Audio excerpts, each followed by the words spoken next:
gonna influence what I'm saying on the song. You know what I'm saying? Yeah, I feel like that too with like not necessarily from the production standpoint, but I was talking to Kilo, and I was just talking to him about one of the things that I do is that like it's a certain set of producers who I've like worked with for years, like whether it be having like getting production from them from YouTube or from Beat Stars. You got certain producers that I resonate sort of to got your sound, like the sound you 100%. like. You know, like, and I just listen to just as much as like some people may listen to music in general. Like I listen to beats like so often. Like I have times where like I go to sleep, I'm just running through beats. You know, I might have like I've had times where like I woke up in the middle like dreaming about a song from the beat playing, and I get like 4 or 6 bars into the music. So what's sort of that like for you when you produce your own music and you make the beats? Do you like go out and live in the world with the beats, or do typically when you make the beat, you make the song right there?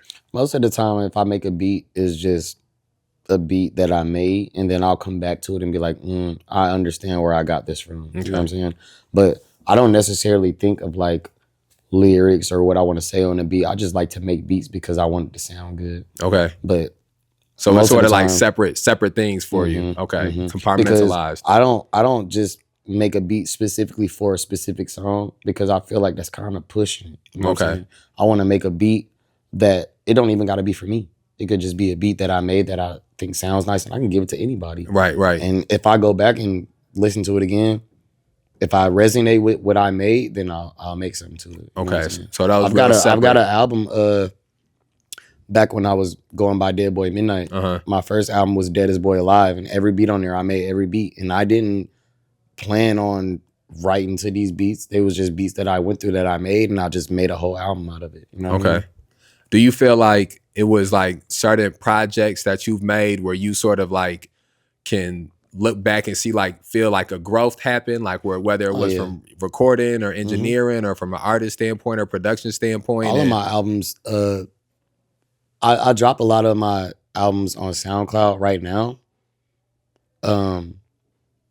Most of those albums are just from the beginning of the time when I first started making music. And then I can see the growth in it because every album is just better than the last. Right. You know what I'm saying? Like I'll make an album and then I'll take a break and I'll just work on something else. It don't even got to be music or anything. I'll just take a break from it. Right. And then I'll come back and make something else.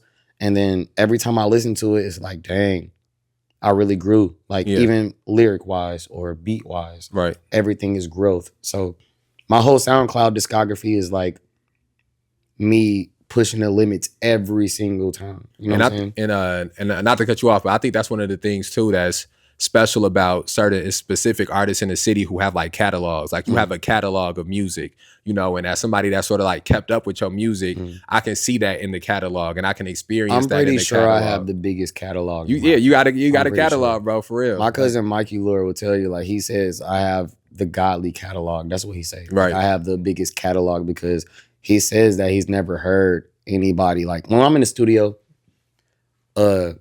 if I'm not working on music, I'll just play my music. And when I first started working at the studio, I would just airdrop all of my music, just songs I wanted to hear on the speakers. I would just airdrop song after song after song. Right. And my cousin went through it. He's like, dang, bro, you got some shit. Like you got hella music. Like where are all these albums coming from? Where are these songs coming from? And like I just make music every single day. Right. Every day.